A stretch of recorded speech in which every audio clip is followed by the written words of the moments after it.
Di dalam nama Yesus, haleluya. Amin. Buka saudara. Tuhan, shalom. Shalom. Kita tetap semangat Bapak Ibu ya, walaupun dengan situasi yang tidak normal. Jangan sampai kita kehilangan hubungan kita dengan Tuhan. Mari kita tetap menjaga persekutuan kita dengan Tuhan. Kita di rumah tetap banyak berdoa dan membaca firman Tuhan ya. Kalau ibadah bersama masih dibatasi ya, tetapi itu tidak membuat atau menjadikan alasan untuk kita tidak bisa beribadah ya. Kita harus tetap beribadah, sebab firman Tuhan di dalam kitab Maleakhi berkata Tuhan akan memberikan perbedaan antara orang yang beribadah dan orang yang tidak beribadah, antara orang benar dan orang yang tidak benar. Ya, perbedaannya apa?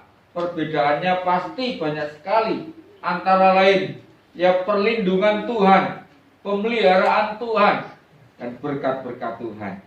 Sebab di dalam kitab Keluaran dikatakan, tapi haruslah engkau beribadah, maka Tuhan akan menyediakan roti makananmu dan akan menyembuhkan penyakit. Puji Tuhan, pagi hari ini berapa kita yang bisa beribadah di gereja? Ya karena dibatasi jumlahnya, kita tidak bisa mengundang semua jemaat itu hadir. Kita akan masuk dalam firman Tuhan, dan firman Tuhan pada pagi hari ini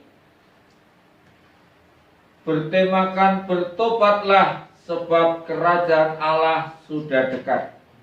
Mari kita bersama-sama membuka Alkitab kita masing-masing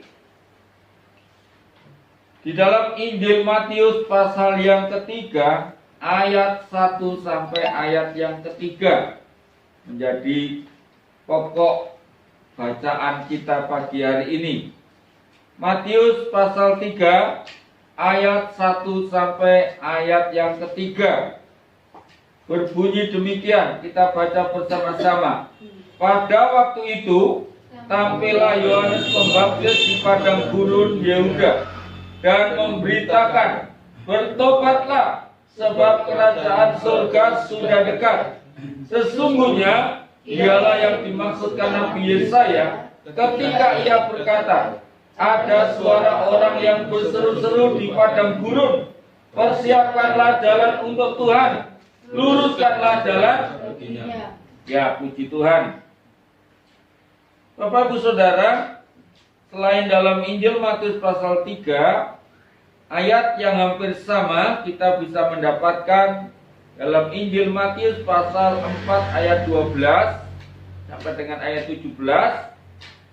Kalau di dalam Injil Matius pasal 4 ayat 12 sampai 17, ayat ini dikatakan oleh Tuhan Yesus sendiri.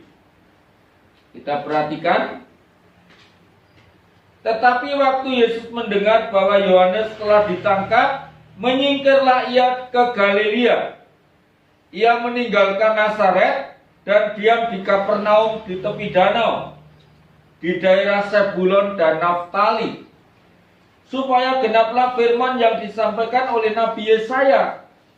Tanah Zebulon dan tanah Naftali jalan ke laut, daerah seberang sungai Yordan, Galilea, wilayah bangsa-bangsa lain. Bangsa yang diam dalam kegelapan telah melihat terang yang besar, dan bagi mereka yang diam di negeri yang dinaungi maut telah terbit terang. Sejak waktu itulah, perhatikan ini, Yesus memberitakan, bertobatlah sebab kerajaan surga sudah dekat. Puji Tuhan. Jadi kita bisa melihat bahwa pesan yang disampaikan atau diberitakan oleh Yohanes Pembaptis dan oleh Tuhan Yesus memiliki pesan yang sama, yaitu perintah. Di sini kita lihat setiap kalimat bertobatlah sebab kerajaan surga sudah dekat dalam tanda seru. Tanda seru akhir dari sebuah kalimat artinya apa? Bukan sekedar himbauan, tapi itu kalimat yang harus diperhatikan, bisa berupa peringatan atau perintah. Nah, saya melihat karena ada kata lah, berarti itu sebuah perintah. Bertobatlah, itu sebuah perintah. Nah, pagi hari ini kita melihat firman Tuhan datang kepada kita dalam bentuk sebuah perintah. Kalau sebuah perintah artinya apa? Artinya bukan sekedar diperhatikan atau didengar, tetapi kalau itu berupa perintah, ya berarti harus dilaksanakan, harus ditindaklanjuti.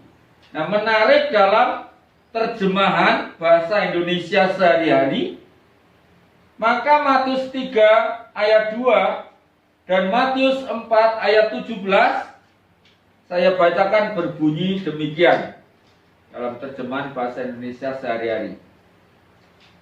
Bertobatlah dari dosa-dosamu, katanya, karena Allah akan segera memerintah sebagai Raja. Kemudian Matius 4 ayat 17, sejak waktu itu Yesus mulai mewartakan, bertobatlah dari dosa-dosamu karena Allah akan segera memerintah sebagai Raja. Ya. Jadi sedikit ada penjelasan menurut terjemahan bahasa Indonesia sehari-hari bahwa yang dimaksud dengan bertobat di situ adalah supaya kita bertobat dari dosa, ya, dari dosa-dosa kita, sebab Ia Tuhan akan segera memerintah sebagai Raja. Tuhan Yesus Kristus akan segera memerintah sebagai Raja. Nah, Bapak Ibu Saudara, kita tahu sekarang hari-hari ini, ya, kita selalu mendengar berita tentang kematian, ya, tentang kematian. Memang kematian itu setiap hari pun dari dulu sudah terjadi. Hanya sebelum ada virus corona menyebar ke seluruh dunia ini, kematian dari orang yang sakit, kecelakaan atau apa itu tidak terlalu diberitakan. Tapi sekarang ketika wabah corona ini menyebar hampir di seluruh dunia, negara-negara yang belum terjangkit itu bisa dihitung dengan jari, ya. Jadi artinya sudah 90% kawasan seluruh dunia ini telah dijangkiti oleh virus corona, baik di benua Amerika, benua Afrika, Australia, Eropa, dan benua Asia. Yang lebih parah itu benua Eropa dan benua Amerika. Sebagian Asia, beberapa negara juga korbannya cukup besar. Tetapi Amerika dan Eropa, kematiannya itu tiap hari sudah mencapai ratusan orang. Nah, pagi ini memang agak tidak enak kita bicara tentang kematian, saudara. Sekalipun orang akan menghindar kalau bicara tentang kematian, tapi ingat, baru saja kita memperingati Paskah. Ketika kita memperingati hari Paskah minggu yang lalu, mau tidak mau kita juga bicara tentang kematian. Jadi untuk orang Kristen jangan alergi, jangan takut bicara tentang kematian, ya. Bahkan kita harus akrab dengan kata kematian. Sebab kalau kita lupa dengan istilah kematian, itu yang berbahaya. Ketika kita selalu mengingat kata kematian, itu justru akan membuat kita untuk semakin berjaga-jaga, untuk kita semakin siap. Kalau kematian itu terjadi, kalau kita pada gilirannya dipanggil oleh Tuhan, tapi kita boleh berdoa, Tuhan kalau boleh jangan meninggal sekarang ketika virus corona ini sedang mewabah, sebab nanti nggak ada yang melayat sedang. Ya, hanya boleh paling 10 orang yang ke kuburan. Ya berdoalah supaya dilewatkan dari masa-masa yang sulit ini.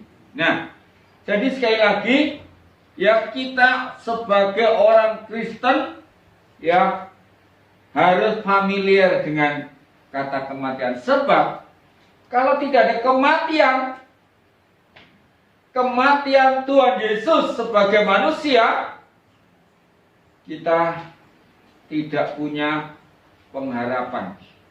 Kita tidak punya jaminan keselamatan. Kita bersyukur Tuhan Yesus mati bagi kita. Tuhan Yesus mati bagi semua orang, dan orang yang percaya kepadanya tidak akan binasa, melainkan akan beroleh hidup yang kekal. Nah, firman Tuhan mengatakan dalam Matius pasal 10 ayat yang ke-28, dan janganlah kamu takut kepada mereka yang dapat membunuh tubuh, tetapi yang tidak berkuasa membunuh jiwa.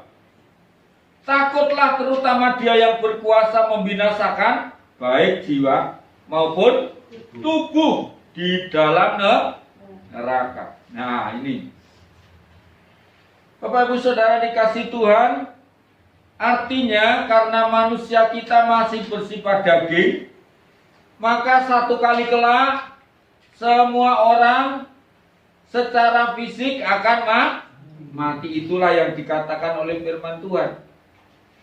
Tetapi jangan takut dengan kematian fisik, yaitu kematian yang memang harus terjadi karena tubuh kita, daging kita berasal dari debu.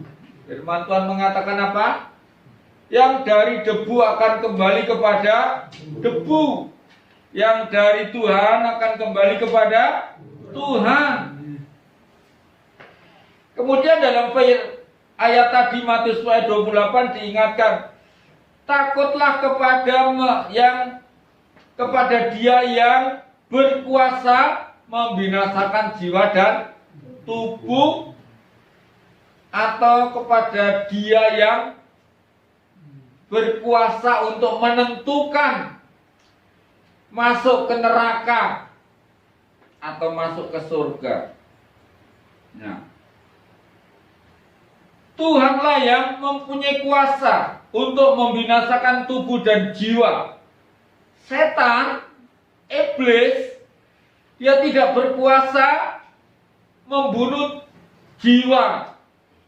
Iblis hanya membunuh tubuh, hanya bisa membunuh manusia secara fisik, tapi iblis tidak berkuasa atas jiwa seseorang, saudara-saudara.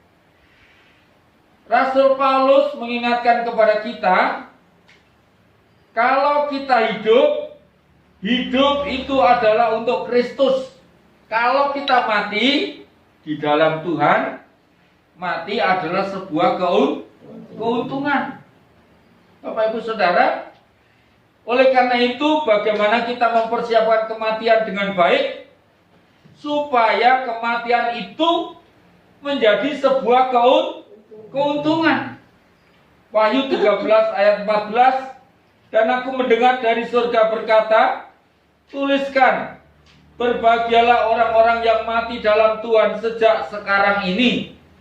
Sungguh kata Roh, supaya mereka boleh beristirahat dari jela-jela mereka, karena segala perbuatan mereka menyertai mereka. Orang-orang di luar Kristus, di luar Tuhan, seringkali menganggap kematian adalah sebuah